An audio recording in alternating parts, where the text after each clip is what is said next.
Yeah, just about as groovy as a 10-cent movie. I'm your man, Calvin Gibbs. Welcome to Drama Talk Radio. As you know, Drama Talk Radio is the show where the word drama, DRAMA, stands for developing real and moving art. We're so happy that you chose to listen in on this episode of Drama Talk Radio because I have a very interesting guest today. His name is Derek Oxley, and I met him through a mutual friend a few weeks ago. And since then, I've been doing my research, seeing what this brother's into. How does he develop real and moving art? And I found some interesting things about him. So, Derek, welcome to Drama Talk Radio. Glad to be here, man. Thanks for having me on your show. Appreciate it. Yes, sir. Yes, sir. The first thing that really gave me the thumbs up about you was that you are a native New Yorker. Yeah. Both from Brooklyn. Mm-hmm. So that endeared me to you right off the bat. You also are a podcaster. Mm-hmm. And although you've been doing this a lot longer than me, I know there's a lot that I can learn from you. So I'm going to ask you to tell us a little bit about your podcast and how it came to be. Behind the wheel, it wasn't something that I initially just started out, had in mind, I'm going to start a podcast. I had a friend via social media. I've never actually met her in person, which is strange, just online. And for a while, she was like, "You should start a podcast. You should start a podcast." I'm like, "Yeah, I don't know. We might think about doing it." I would have a couple of people just interview and would ask them, "Do you have an extra phone or an iPad? Just stick it in front of you." This is pre-Zoom. Stick it in front of you while we talk on the phone and record yourself. And I'll do the same thing, And so while they're recording themselves, I'd record it and then send me the video afterwards. And then I'd sync them together like a picture in a picture. And that was that was just me trying to get to know you, Calvin. I thought you were interested. I wanted to talk to you and see you, but I wouldn't see you. I would just look at my camera as if we were having a conversation. Right. And then it evolved from there. When Zoom came around, it was just like, okay, now I can just go full, just keep your foot on the gas and just kind of keep going. But prior to that, it was just, I'd get the video, put the clips together, and Anchor was the medium that I was using, which I still use to upload to about 10 platforms. And that was that was the start of it. That was the genesis story, man. I remember I think when I purchased this mic here that I'm using, it was like, oh, I had to call her and let her know, listen, I got a microphone. I'm starting a podcast. Stop bothering me. I'm good. But her encouragement just kind of kept me going. But I just like hearing, it wasn't even about, sponsorship or getting, making money or whatever. It was just finding out about individuals. Mm-hmm. Okay, that's cool. And that sounds very similar to what I'm trying to do with Drama Talk, just giving people that wouldn't ordinarily have a chance to be known or well known another venue where people can find you and get to know what you're doing. Yeah. Yeah. So Behind the Wheel, how did you come up with that name? Well, I would start my before starting interviewing people, I would do these rants in the morning from behind the wheel of my car. It would be a drive through the Dunkin' Donuts, which is like maybe a quarter of a mile or half a mile away from the house. So whatever was on my mind, whether hot topics that I wanted to kind of talk about during the day, something that happened the previous day, that's what I would go through. So they would catch me going through the drive-through. And since I was sitting in the car, I was behind the wheel, you'd have some banter back and forth with the person taking the order. They knew me at the Dunkin'. It was almost like, remember Cheers? Where everybody knows your name? Right. Yes, that's what it felt like, what you want, you just get a pumpkin. And this is still pumpkin season. So, I'd get a pumpkin with 2 shots of pumpkin, one cream and a cinnamon raisin bagel, they throw in the bag. Do you want anything on it? No, they knew automatically what it was. So That's how I started. I would just, just talk about things that were that I found interesting or funny, Okay. Okay. and just share those stories. And when you're sitting behind the wheel of your car, you feel in control. I don't know if you're a driver. There are times when if you're a passenger, if you drive, you like to drive, unless you really trust the person that's in the car with you. You want to drive, That's right. That's right. unless you get to a point where now it's like you sit back and somebody, you got a chauffeur, they're driving you around. I don't have a chauffeur, but yeah. Not hey So that's how I yet. started. Not yet. Not Not yet, yet, but right? not yet. Not yet. But that's a very cool name, Behind the Wheel. And I love the way that it came to be. So on your show, I mean, you talk about things that interest you. Mm-hmm. Uh, do you how do you prepare your show? Do you talk about um, well, should you do you prepare in advance? Have you done any series of episodes or just what's current on that day? Like I said, if I had a topic that was on my mind or whatever, it was a rant. So it was just shooting from the hip. I'm on the way to work. Let me turn on the go live, or I'll just record and then I would just upload the video. It was short clips in and out. Now it's if there's a topic that not politics, I'm not a politician. I don't claim to be a talking head or whatever. It's just one or two things that might stick out in my head I might discuss. But as far as like if I see someone that is a an entrepreneur or someone that's in the running community or triathlon community and they're doing something, I'd like to talk to them. I like to be able to hear their story and share their story with someone else. So it might be something, whether it's entrepreneurial theme or someone has overcome something, a challenge, or they're Mm-hmm. about to do something that I thought was, that might pique someone else's interest and get them into, that line, or it might be informational, whatever. Then I've shared their stories with them. Okay, cool. And that's one thing that really inspires me. Mm-hmm. People that overcome odds, overwhelming odds, and do something positive, make a difference in the Yeah. world, in their lives. Yeah. Those type of people and those type of circumstances really inspire me because despite the good fortunes that I've had and, Mm-hmm. and the little things I've been able to do, there's somebody out there that may not have been in the same situation as me, maybe a little worse than me, and Mm-hmm. grows, you know, and Yeah. that inspires me and gives me hope. Now, I heard you mention triathletes or Mm-hmm. triathlons. I saw in your bio that you are uh, an avid marathon runner. Yeah. Okay, how many marathons have you been in? Maybe about 16. Wow. Mm-hmm.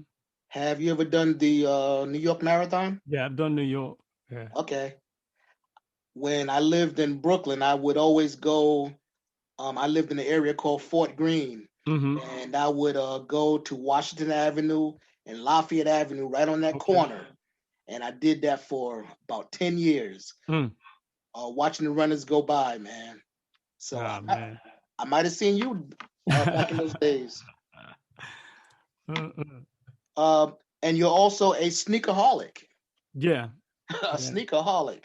Does that mean that you have a lot of sneakers, or you have designed some, or what's I have a lot of sneakers, mainly running now, but now it was for training and educational purposes.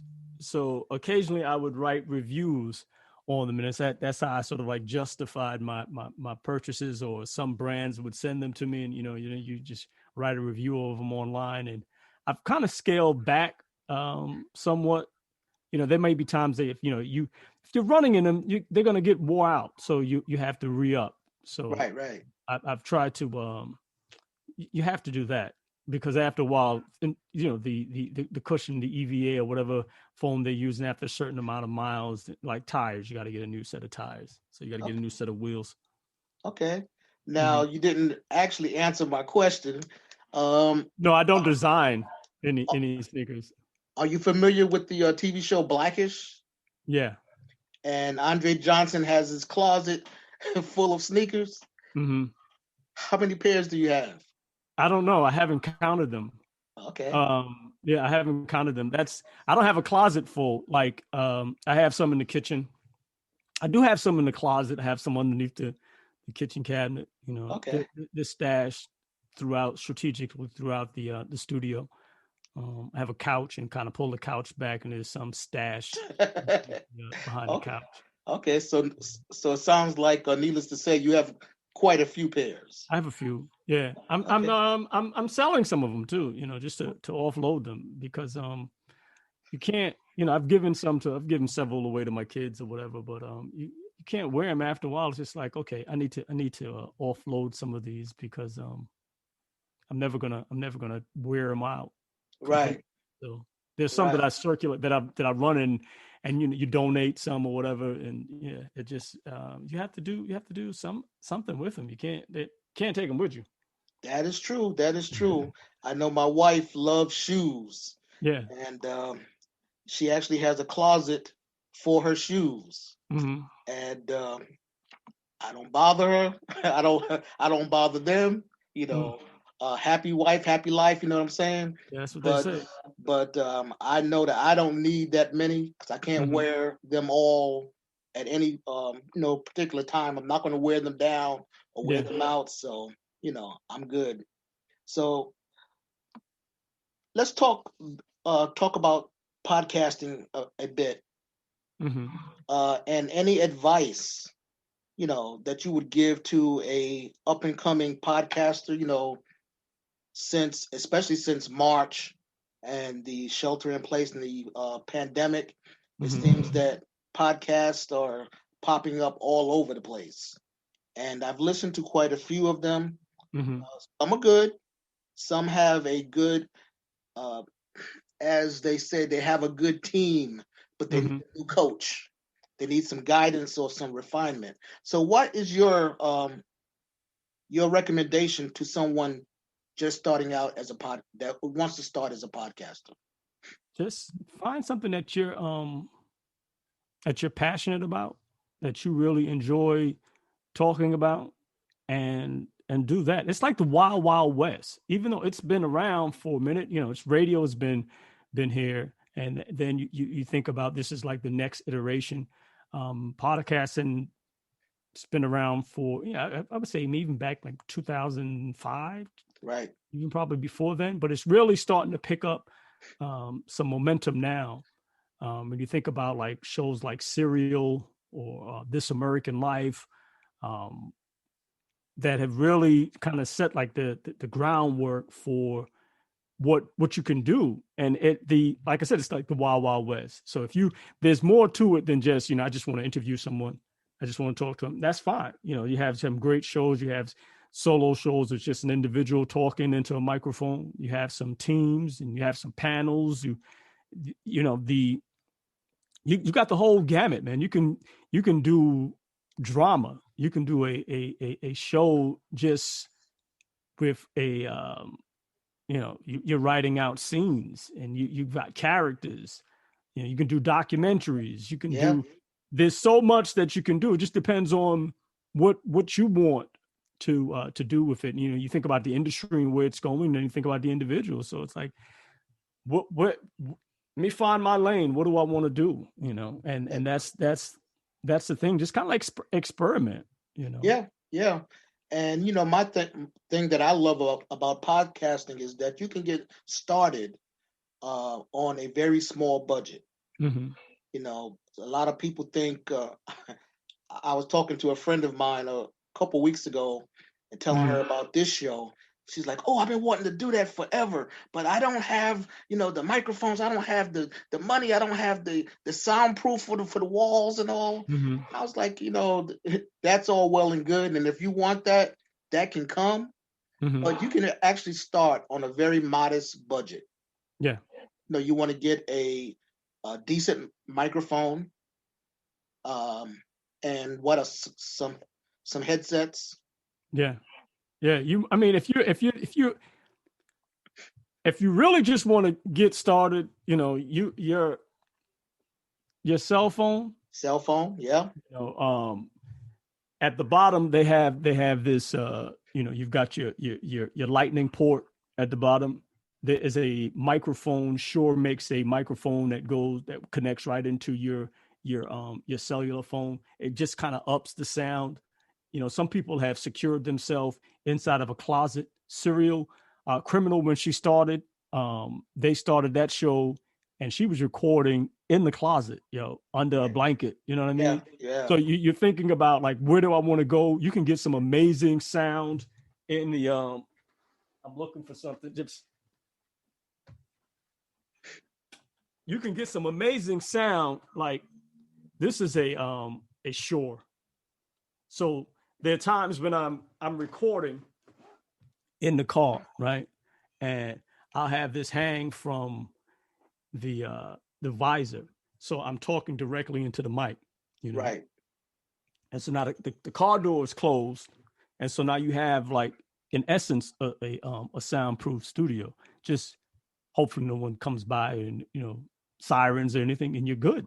Yeah. You find a quiet location. And just to be clear, you don't have to, I'm glad you mentioned it. You don't have to have waiting for perfect settings to get started. I don't have a mic, so I'm not going to get started. Right. I don't have this. So I don't really, you can go through a list of things that you don't have at your disposal. And then you just if you got a phone, you can get into podcasting. Yeah. The microphone right from your cellular phone or your headset. Mm-hmm. Just the one that's connected with the wire, you get and just talk. Yeah, because there's all types of apps out there now. Yeah. And basically all you need to do is press a button and go for it. Yeah. Yes. That's it. You have basically you can in terms of editing, you have software, GarageBand or different applications that you can, edit your audio and then save it if you've got your computer or whatever, and save it to your computer and then upload it to a platform that's whether it's iTunes or Spotify or SoundCloud or wherever. Right. But I think the important thing is just getting started, man. Oh, just yeah. Figuring out what you want to do, what you want to talk about, structure out your show. PRX has they had a series with Google Podcasters. It's like a 10-part series, and they just kind of go through. It was short bites, so they're maybe about 4 or 5 minutes long segments, and takes 10 segments. So you figure, get you snack and sit down and you can, while you're doing something while that's playing, and you're multitasking and watching this, and you can do it in one setting. You know what I mean? You got 10 different episodes, and they'll cover the whole gamut. Why you should get started, the structure, how you structure out your show, different types of shows. Pretty informative. Yep. And the most amazing thing is, to me, I spent 6-7 years at an internet radio station. I would go into the station every Sunday and record my show. And they had the engineer there and a lighting person, sound person, whatever. Going forward 6-7 years, I didn't need all that. If I had known how to get started like you, I could have been in my car, talking to my phone and made it work, and probably saved myself several $1,000s. Yep. So right now is a great time to get into podcasting. And I want to talk a little bit more about one more thing I saw on your website that was very interesting to me. I saw that you are a songwriter or a lyricist. What do you call yourself? What do you call yourself? I don't know what you would call myself. That is something I was just, before we got started, I was literally sitting down and thinking about how I got started doing that. You figure you have something to say and you got a message, and it's like, I'm not a rapper. I don't want to be a rapper. I'm too old to be a rapper. It's a young man's sport, but I think the idea of what intrigued me about it was to tell a story within a 3 to 5 minute segment. So you would have to you structure it out as a story, but now it's as a song. So you listen to music, and I remember some stories. I used to work in a group home, Mhm. right? And so one night I'm there, and at night you come in. I did the graveyard shift. So you come in at night. It's supposed to be quiet, and I'm coming in, and it's quiet. But then I hear this boom, this bass, right? And I had stopped listening to music for a while. So I'm in school at this time. I'm coming in. I'm hoping the kids at the group home are sleeping because that's when I would write my papers at night. But there was this bass that was thumping throughout the coming from down the hall. So I'm walking closer and I'm listening because I want you. It's night, lights out, but it's Friday night. Okay, they don't have school tomorrow. All right, I'm not gonna press them. So, but I'm listening to this music. I'm listening to this song, and the song is talking about it's mahogany. Mhm. Mahogany is this chick, right? And Rakim is talking about this girl Mahogany. Her friend name was Ebony, and so he's talking about this story that he met this young lady at and they got together, and she told, they're having this conversation back and forth, and I'm listening to this story. I'm supposed to be telling them to put the lights out, quiet down, but I want to hear the end of this story. I Okay. want to hear the end of the story. So it's like Mahogany, friend name was, and he's going through the thing. I'm like, oh man, this is, yo, he's Rakim. Okay, I'm like, who's that? Because I hadn't been listening for, I'm like, yo, that's Eric B. and Rakim. Right, right. And so now I'm like, oh, wait a second. Oh, okay. I like the stories. And so, fast, this is in the 90s now, right? So now you fast forward to where I am in like 2000, let's say we're in like 2015, 2016. I'm running.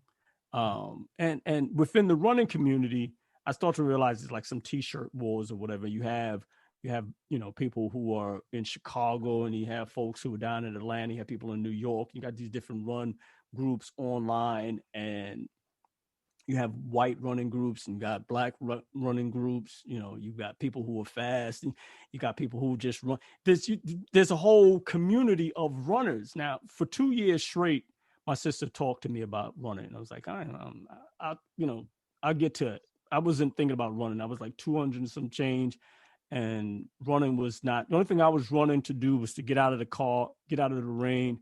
I was running to catch the sale at CVS, Haagen-Dazs, Butter Pecan. They have special on sale, or Rite Aid. And I had it down to a science. ShopRite would have it at a certain price. It was game over when I found out Walmart had it and it was on sale, everyday low price. So that was it. That was my thing. That was the only running I was doing. Right. And so when I discovered the running community, when I became a part of it and I discovered it, it was just like, yo, this is pretty cool. What can I do? You kind of like found your home. You found a place where people were thinking about promoting a healthy lifestyle. And so it's like, what I want to see if I could, you know, I think I'm gonna write a rap about running. Why did you start running? Okay. And so I asked the question. I put it out there in some running groups, and people started answering the question. And so now I'm like, okay, so I got to figure out how to write this rap, right? So because I'm not a rapper, Right. it's not. I just wanted to do something to kind of bring people together, unite folks. It's something that's always been a part of my nature. Whether it was I was at a group home, or I was running a dropout prevention program, or retail management, just teams and uniting folks. I knew there are common things that kind of unite people: food, and music, Right. sports. There's Yep. certain things that just kind of unite people. That just kind of breaks barriers. So I knew, okay, if I get music there, I could hook them with the music. And I know people, we like to see ourselves. You get public recognition. So if I put the pictures in there, then some sort of, I'll figure it out. So I had GarageBand, I played around with GarageBand, but I didn't have to actually share it with anyone. I tell you, Right. the first couple of those songs was trash. I mean, probably a lot of them were, but the idea of being able to tell a story within a small period of time. I got 3 minutes. I gotta get it in. I gotta get an intro. Okay, now I gotta find a hook, and about running. So it was like a challenge for myself for, okay, how many songs could I write about running or running related material? Right. So I'm like, how many crack stories have I heard? I'm a drug dealer. You talking about your holes and your whips and your car. I was like, how many of those stories? How many stories of? There's a lot of stories. I'm like, I've never heard any running stories before. So I gotta figure out these running things. So it became a challenge. So it was a fun challenge. I said, I got a week to come up with this rap. This brother said he's gonna send me a 16. I'm like, okay, you send me a 16, a hot 16. Okay, now I got to figure out, well, what does that actually mean musically?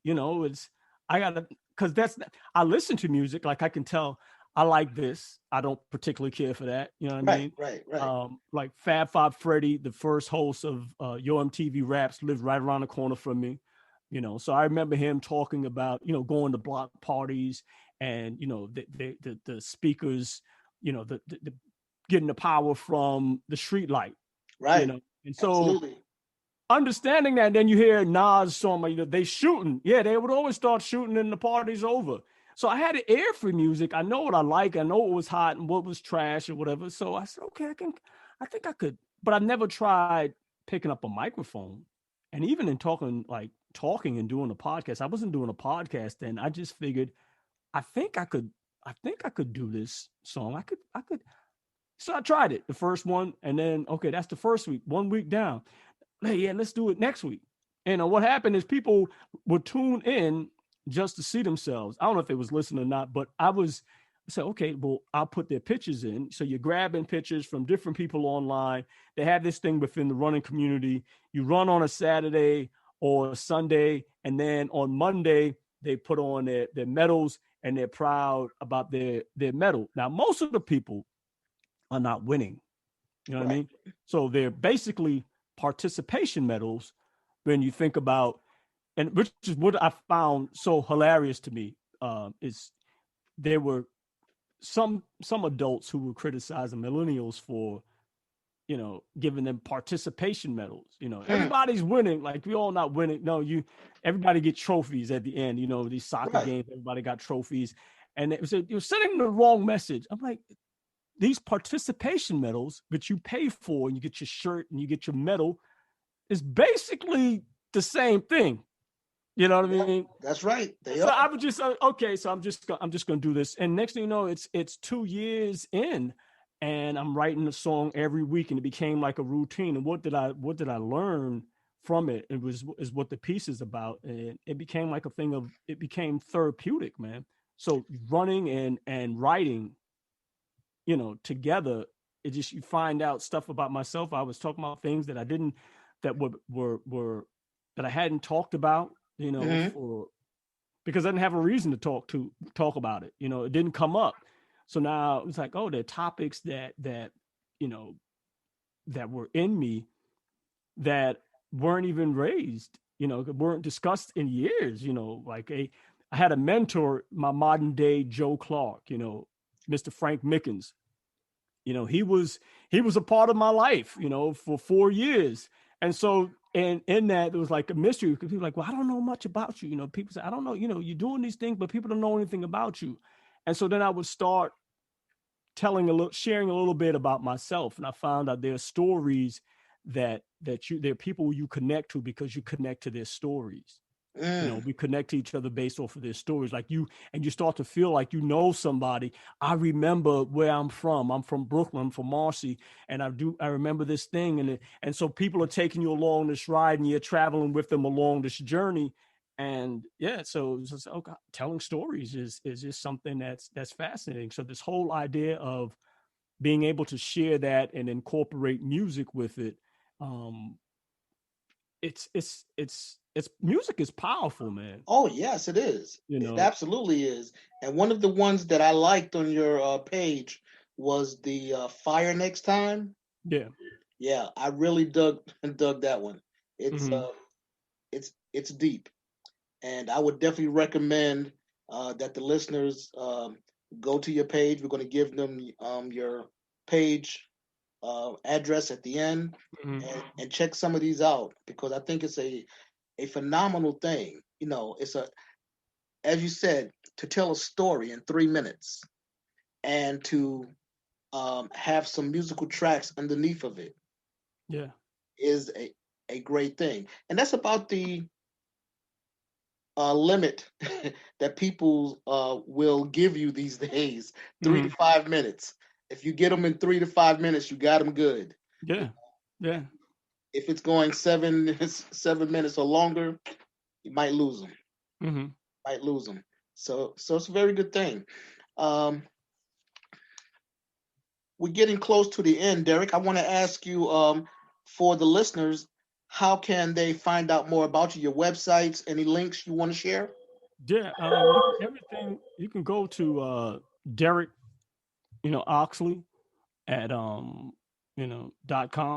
my name, or you can just go to for the podcast. You can go directly to just a second here. My pod page is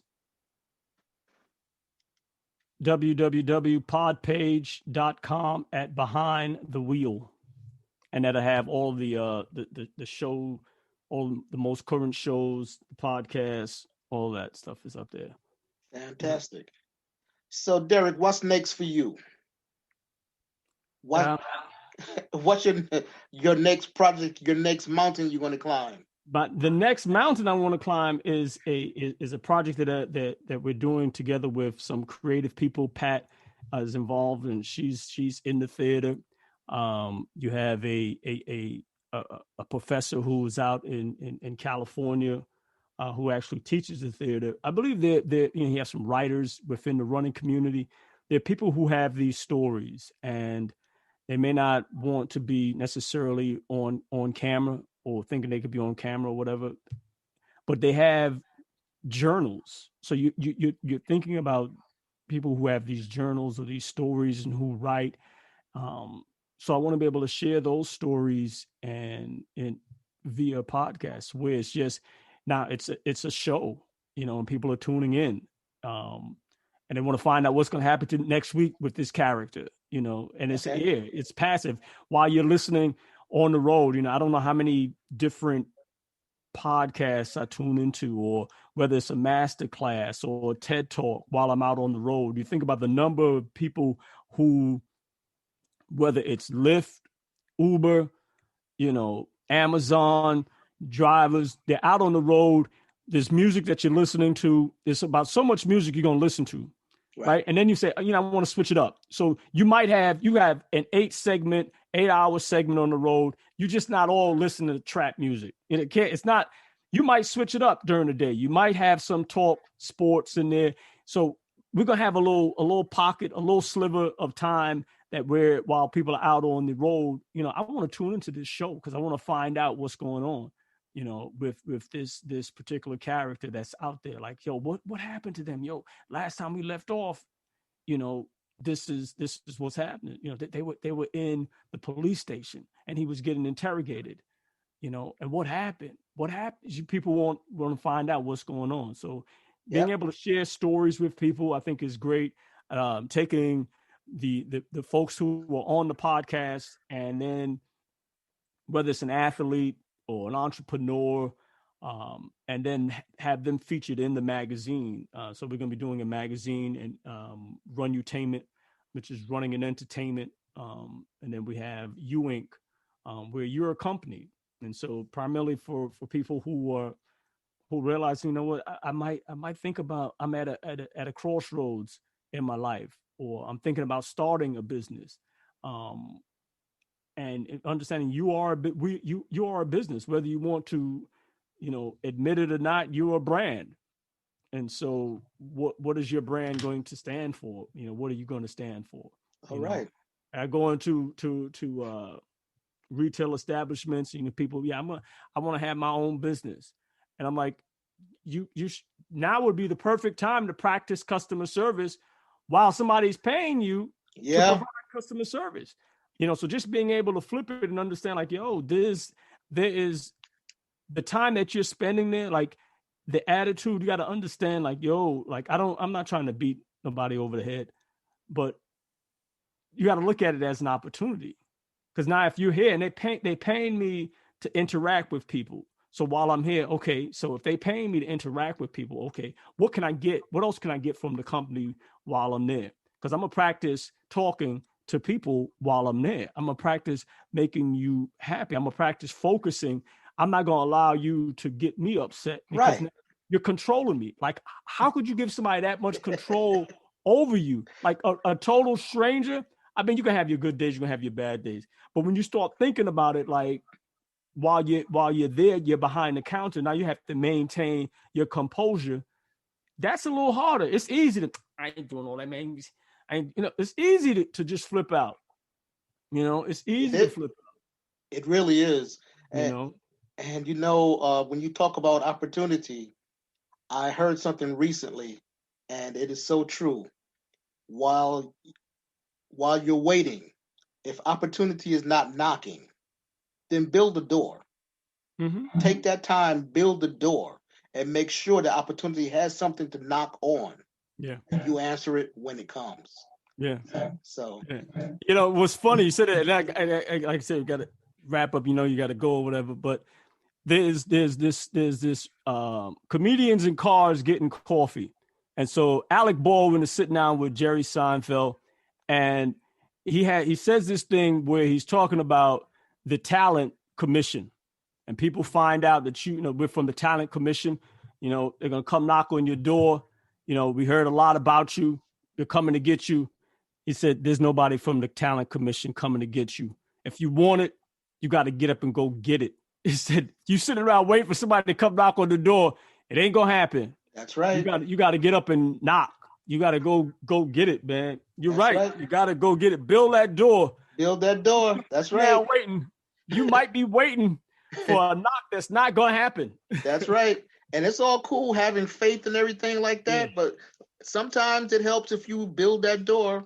So opportunity, have something to knock on. So Derek, I want to thank you so much for I appreciate the opportunity, man. For being on Drama Talk Radio. And if I can ever be of service, please reach out. If you have anything special going on, please consider coming back. All right, man. All right. Thank you so much. Well, that's about all, y'all, for this episode of Drama Talk Radio. I'm your host, Calvin Gibbs, and it's always imparting that we take 2 steps to the rear and get on out of here until the next episode. Exit stage left. All right, man.